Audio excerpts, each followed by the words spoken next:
Hello, welcome back to my channel. तो आ गया है नॉट सेट 9 की vacancy. As you all can see, इस बार बहुत सारे सीट निकले हैं एंड जिपमर एंड ईएसआईसी सब कुछ एक साथ करके बहुत बड़ा एक वैकेंसी आया है नॉट सेट 9 में। अलॉन्ग विथ एम्स दिल्ली का बहुत ज़्यादा सीट निकला है, एम्स कल्याणी का 200 सीट निकला है। तो it is a very very very good opportunity for you all. अच्छे से पढ़ाई करो जो लास्ट का 2 महीने 1.5 महीने हैं एंड मतलब जो भी अपना पसंदीदा एम्स है उसको क्रैक करो, उसका नर्सिंग ऑफिसर बन जाओ। और जो सेटिस्फेक्शन लेवल आप लोगों को आएगा after being a nursing officer, I can guarantee कि हम लोगों में से ज़्यादातर लोग ऐसे ही होंगे जो अपने खुद की मर्ज़ी से शायद नर्सिंग में नहीं आए हैं।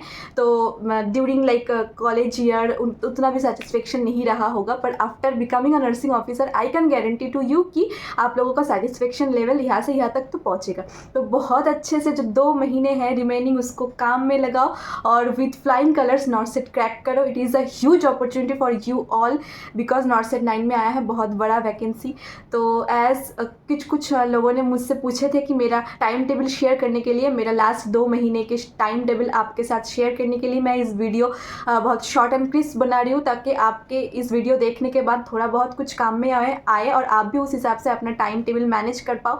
और कौन सी पार्ट ज़्यादा इंपॉर्टेंट है, कौन सी पार्ट के ऊपर ज़्यादा हम लोग को जोर देना ज़रूरत है, ये आपको समझ में आए और आप भी उस हिसाब से अपने प्रिपरेशन को आगे लेके जाओ और बहुत अच्छे रैंक के साथ नॉट सेट क्रैक करो। ओके, तो first let me clear it to you कि मेरा भी पहले जो स्टेज में था, लाइक मानो 2 महीने पहले नॉट सेट 5 होने की, मैं कभी नहीं सोची थी कि मैं AIR 63 ला सकती हूँ। ठीक है, मेरा उस स्टेज पे नहीं थी क्योंकि already I was hanging with a job and along with not set preparation. तो जो मैं पढ़ाई करी हूँ, जो मैं मेरा रैंक को आगे लेके आई हूँ, वो मैं लास्ट के 2 महीने 1.5 महीने ही अच्छे से पढ़ के करी हूँ। तो एवरीथिंग इज़ पॉसिबल। आप बस मोटिवेटेड रहो, आप अपना पूरा टाइम नॉट सेट प्रिपरेशन को दो। अपना लाइक कॉन्फिडेंस कभी भी मत हारना कि नहीं मेरे से नहीं हो रहा है। अगर आप टेस्ट सीरीज़ दे रहे हो, टेस्ट सीरीज़ पे आपका कम नंबर आ रहा है, लेट इट बी, आप पढ़ते जाओ, आप उसको एनालाइज करते जाओ। ठीक है, ज़रूर होगा।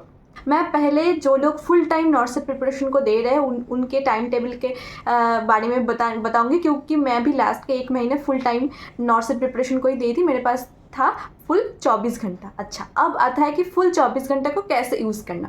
अच्छा, बहुत सारे लोग होंगे जो कि सोचेंगे कि मैं मेरा सोने को जितना कम टाइम हो सके दूँ, मतलब नींद जितना कम होगा उतना मेरा प्रिपरेशन के ज़्यादा टाइम आएगा। तो फिर मैं आपको ये बताऊंगी कि आप अपने सोने को एटलीस्ट 6 घंटे, 6 से 7 घंटे ज़रूर देना, क्योंकि अगर हमारा दिमाग प्री ऑक्यूपाइड रहता है कोई चीज़ से, हमारा दिमाग एकदम क्लीन ना हो, उस टाइम पे हम कुछ पढ़े तो उसका कोई भी बेनिफिट नहीं है। ठीक है, अगर हमारा नींद फुलफिल ना हो फिर भी हम पढ़ते ही जा रहे, तो जो चीज़ हम 1 घंटे में समझेंगे उसको समझने में हमें 3 घंटे लग जाएगा। तो फ़ायदा क्या है, वैसे भी तो हमारा टाइम वेस्ट हो ही रहा है ना। तो फिर नींद का टाइम को आप फिक्स रखो, उसको आप एटलीस्ट 6 घंटे हर दिन नींद को दो ही। ठीक है।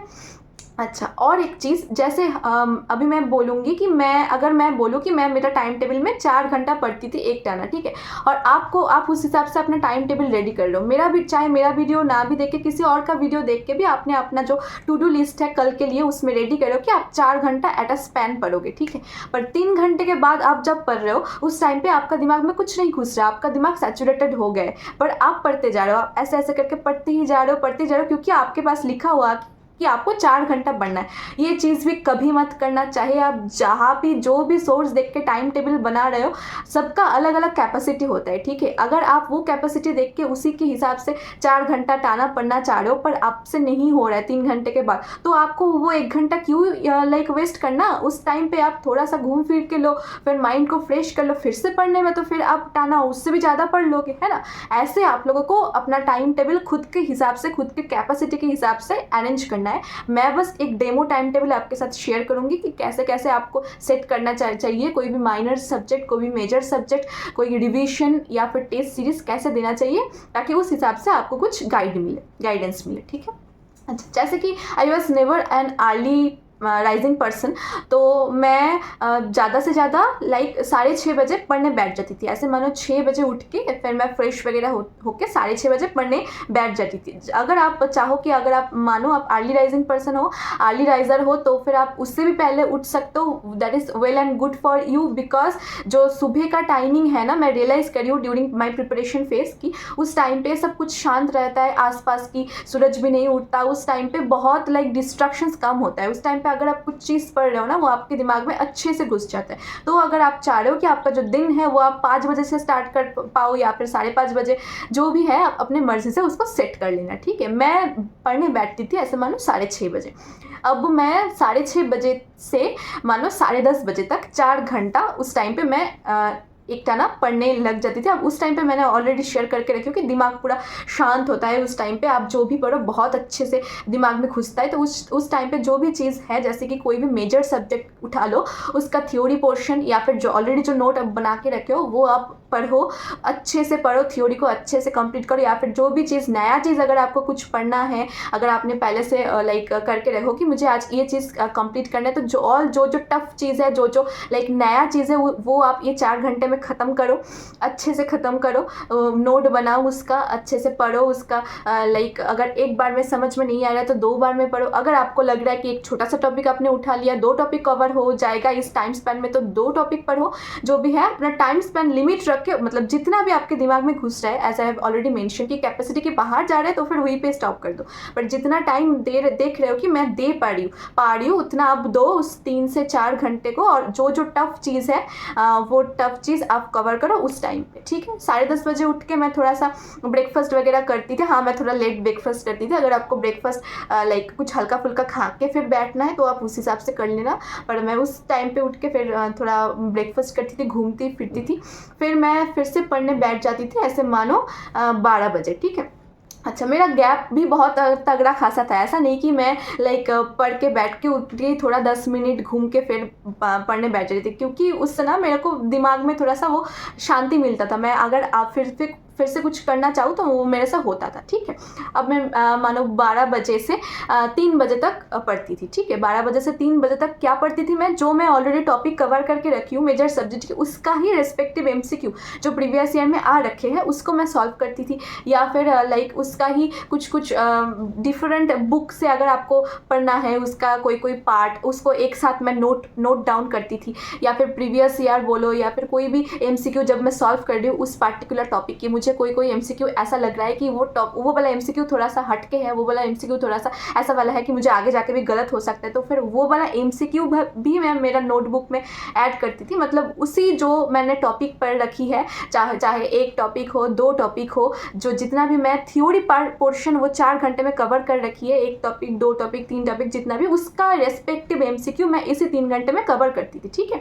उस टाइम पे बस मैं पूरा थ्योरी को ही देती थी, इस टाइम पे मैं रेस्पेक्टिव MCQ को देती थी, ठीक है। ऐसे हो गया 3 घंटा नोट कॉम्पैक्ट वगैरह पढ़ के फिर मैं 3 बजे के बाद लंच वगैरह करती थी। नहाना मैं पहले रेस्ट में भी कर सकती थी या फिर इस रेस्ट पे भी कर सकती थी। इसके बाद मैं थोड़ा सा रेस्ट वगैरह लेके फिर से मैं बैठ जाती थी 5 बजे। अच्छा, तो थोड़ा सा रेस्ट लेने के बाद जब मैं फिर से पढ़ने बैठती थी, ऐसे मानो मैं 5 बजे बैठ जाती थी, 5 बजे से 8 बजे तक फिर से मैं एक स्लॉट लेके आती थी। 5 से 8 तक 3 घंटे का जो स्लॉट है, इस टाइम पे भी मैं फिर से कोई एक मेजर सब्जेक्ट के छोटा सा टॉपिक उठा के उसको पढ़ती थी और उसके बाद उसका जो रेस्पेक्टिव MCQ है वो भी सॉल्व करती थी, ठीक है। अब मैं मेजर सब्जेक्ट क्यों बोल रही हूँ, क्योंकि हमारे लिए ना मेजर सब्जेक्ट को कंप्लीट करना is the foremost thing. Of course minor subject भी इक्वली इंपॉर्टेंट है, उससे भी क्वेश्चन आएगा, पर ज़्यादा क्वेश्चन मेजर सब्जेक्ट से ही आएगा। और अगर आपका मेजर सब्जेक्ट का सिलेबस खत्म ना हो या फिर अच्छे से रिविजन ना हो तो आप वैसे ही बहुत ज़्यादा डाउन रखोगे, ठीक है, लेवल आपका। तो पहले आप मेजर सब्जेक्ट को अच्छे से फोकस करके ख़त्म करो, उसके साथ साथ अलॉन्ग विद आप माइनर सब्जेक्ट भी पढ़ सकते हो। इस 3 घंटे के स्लॉट में अगर आपको लग रहा है कि आपका लाइक मेजर सब्जेक्ट भी अच्छे से चल रहा है तो इस 3 घंटे के स्लॉट में आप माइनर सब्जेक्ट को भी कवर कर सकते हो। ध्यान में रखना कि जो भी टॉपिक आप पढ़ रहे हो इसी 3 घंटे में छोटा सा कोई टॉपिक उठा के उसका रेस्पेक्टिव MCQ भी आप टॉपिक को ख़त्म करने के बाद उसको कवर कर लो, ठीक है। अच्छा, अब होता है लाइक 8 बजे से 8:30 बजे के मैं थोड़ा सा रेस्ट लेने के बाद ऐसे मानो 9 बजे से मैं पढ़ने बैठती थी। 9 से 10:30 बजे का जो टाइम लिमिट होता था, इस टाइम पे मैं बस टेस्ट सीरीज़ देती थी, ठीक है। इस टाइम पे लाइक मैं आपको ऑलरेडी पहले बता के रखी हूँ कि मैं 1 महीने पहले से टेस्ट सीरीज़ ली थी टीएनसी का। तो इस टाइम मेरा दिमाग थोड़ा सा लाइक वैसा वाला हो जाता था कि उस टाइम पर मेरा दिमाग में कुछ नया चीज़ नहीं घुसेगा, तो उस टाइम पर मैं टेस्ट सीरीज़ देती थी। 1.5 घंटा हो जाने के बाद फिर मैं अच्छे से टेस्ट को एनालाइज करके नेक्स्ट डे का जो प्रिपरेशन है, लाइक नेक्स्ट डे मैं कैसे कैसे क्या पढ़ूंगी, टू डू लिस्ट वो बना के फिर मैं सो जाती थी, ऐसे मान लो 11:30-12 तक, ठीक है। तो यही रहता था मेरा डेली टाइम टेबल। अगर आपको इसको थोड़ा बहुत मॉडिफिकेशन करना है, लाइक आप अभी सोच रहे हो अभी भी मैं टेस्ट सीरीज़ लाइक पे इतना टाइम नहीं देना चाहती, वो मैं लास्ट के कुछ ही दिनों में ज़्यादा लाइक डेली ज़्यादा रेगुलर बेसिस पे दूंगी। अगर आप ऐसा सोच रहे हो तो फिर आप या तो फिर कोई भी या मॉस्बी या फिर एनक्लेक्स या फिर लाइक टारगेट हाइप या ज़्यादा जो भी है, हम उनका MCQ लाइक प्रीवियस ईयर का भी बहुत सारा क्वेश्चंस उन पे रहते हैं, उनका जो पर्सनल टॉपिक लाइक MCQ रहता है वो सॉल्व करो। उस जो लाइक लास्ट का मैंने 1.5 घंटा बताई है, 1.5 से 2 घंटा बताई है, उस टाइम पे आप वो MCQ सॉल्व करो। पर लास्ट का जो दिन का जो लास्ट टाइम वो मैं MCQ सॉल्व के ऊपर ही देती थी। और उसके साथ साथ analyse is very much important. अगर आप टेस्ट सीरीज़ देने के बाद सोच रहे हो कि हाँ मैं ख़त्म करके रख रही हूँ, तो फिर उससे कुछ नहीं होगा, आपको उसका एनालाइज भी करना है। अगर आप कुछ भी दे रहे हो उसके बाद आपका कहाँ पे गलती हुआ है, क्यों गलती हुआ है, उससे आप क्या सीख मिल रहा है, सब कुछ आप अच्छे से एनालाइज करके रखो। ऐसे आपका अपना दिन को ख़त्म करो। फिर आप लाइक सुबह का जो क्या क्या आपको पढ़ना है उसका टू डू लिस्ट एक थोड़ा सा कुछ बना के, मतलब मुझे आप ऐसे फिक्स कर लो। मैं ऐसे करी थी ना, जैसे मानो मेरा 1 महीने रिमेनिंग है, उस टाइम पे मैं ऐसे फिक्स करी थी कि रिवीजन मुझे लाइक मेडिकल सर्जिकल नर्सिंग के रिवीजन के लिए मुझे ज़्यादा से ज़्यादा 5 दिन देना है, फाउंडेशन के लिए मुझे ज़्यादा से ज़्यादा 5 दिन देना है। ऐसा करके मैं जितना किस वे पे हो सके उतना अच्छे से रिविजन करती थी। तो आप भी उस हिसाब से हिसाब कर लो कि कौन से टॉपिक को आपको देना है। और दिन के लास्ट में आप जब MCQ सॉल्व करोगे ना, या तो फिर आप टेस्ट सीरीज दे रहे हो या तो फिर आप कुछ भी प्रीवियस ईयर का क्वेश्चन सॉल्व करो, उस टाइम पे ना आपको समझ में आ जाएगा कि कौन से टॉपिक से ज़्यादा क्वेश्चन आए। जितना आप सॉल्व करोगे उतना आपको समझ में आएगा। तो उस हिसाब से आपका ये भी समझ में आएगा कि कौन सी पार्ट में आप लैकिंग हो, कौन सी पार्ट आपको पढ़ना है। तो उसी दिन के रात में बैठ के जब आप MCQ सॉल्व कर रहे हो, उसी दिन आप नोट करके रखो कि मुझे ये चीज़ पढ़नी है। नेक्स्ट डे सुबह लाइक उठ के अगर कोई बड़ा टॉपिक है तो उसको कवर करो, या फिर अगर कोई छोटा टॉपिक है, छोटा पोर्शन है आपको लाइक पढ़नी है, तो फिर जो बीच का टाइमिंग है कहीं पे भी ब्रेक में, मैं तो भाई पूरा दिन को बहुत अच्छे से यूटिलाइज करती थी। जैसे कि मान लो मैं जब भी खाना भी खा रही हूँ, हम नॉर्मली मूवी देखते देखते खाना खाते हैं, है ना, या फिर मैं जब ब्रेकफास्ट भी कर रही हूँ, मैं उस टाइम पे भी अपने जो लाइक उसको काम में लाती थी। मैं अपने यूट्यूब वीडियो लाइक MCQ कुछ चैनल है, मैं ऑलरेडी बता के रखी हूँ, जो प्रीवियस ईयर का क्वेश्चन डिस्कस करता है, मैं आरजे करियर पॉइंट सुनती थी, तो वो मैं वीडियो चला के रखती थी। और या तो फिर मैं लाइक जनरल नॉलेज के लिए थोड़ा आसपास क्या क्या हो रहा है उसका लाइक GK का चीज़ें चला के रखती थी, ताकि मुझे अलग से कुछ टाइम ना देना पड़े। ये सब मैं फ्री टाइम पर करती थी, जिस टाइम पर मेरा दिमाग ऑलरेडी पूरा वो होकर रखा है कि अभी मेरे से पढ़ाई नहीं हो रहा है, उस टाइम को आप ऐसे यूटिलाइज कर सकते हो, ठीक। तो ऐसे रह रहा है आपका पूरा 24 घंटे का शेड्यूल, जो लोग फुल टाइम प्रिपरेशन दे रहे हैं। अब आप पूछोगे कि मैं विद जॉब प्रिपरेशन कर रही हूँ, तो फिर मेरे लिए कैसा क्या होगा। तो विद जॉब अगर आप प्रिपरेशन कर रहे हो तो ये आपके लिए थोड़ा सा टफ हो सकता है, पर ऐसा बिल्कुल भी नहीं कि आपके द्वारा नहीं होगा। मतलब बहुत सारे ऐसा मेरा जानकार है जो जॉब करते करते भी बहुत अच्छे रैंक के साथ नॉर्थ सेट क्रैक करे हैं। बस आपको फोकस रहना है, बस आपको जो लाइक टाइम टेबल दे रहे हो उसके ऊपर से उसको स्ट्रिक्टली फॉलो कर रहा है। ऐसा नहीं कि एक दिन मैं फॉलो कर लिया, ज़्यादा पढ़ लिया, दूसरे दिन नहीं पढ़ा, ऐसा नहीं करना, ठीक है। और मैं एक छोटा सा सजेशन आपको ये दूंगी कि जो आपका ट्रैवलिंग टाइम है, जैसे मानो आप ट्रेन और बस में ट्रैवल कर रहे हो, तो उस टाइम को भी आप अच्छे से यूटिलाइज करो। आप बैठ के कान में लाइक हेडफोन डाल के आप कोई या तो फिर कोई वीडियो सुन लो, या तो फिर कोई मतलब टेस्ट सीरीज करते करते जाओ, उसको भी आप अच्छे से यूटिलाइज। आप 5 बजे उठ जा रहे हो, फिर 5 से 8 तक आप 3 घंटा दे रहे हो, ठीक है।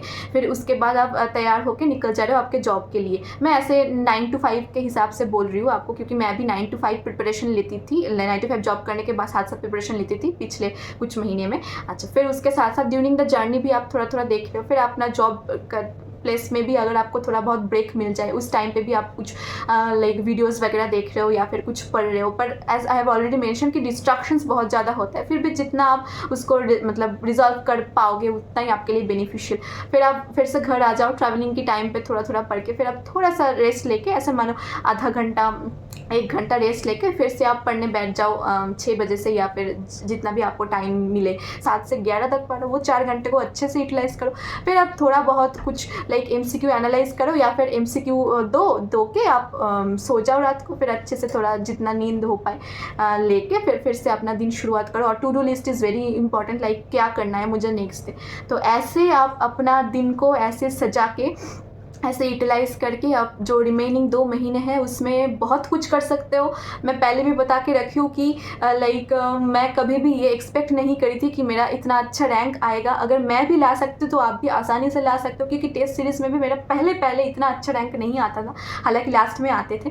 तो 2 महीने बहुत कुछ चेंज कर देते हैं, 2 महीने बहुत कुछ चेंज कर देते हैं। अभी एक बहुत बड़ा अपॉर्चुनिटी है, मैं बार बार बोल रही हूँ, तो बहुत अच्छे से काम में लगाओ और ऑल द वेरी बेस्ट। अगर कोई कन्फ्यूजन है आप कमेंट सेक्शन पे ज़रूर पूछो। Thank you very much for watching.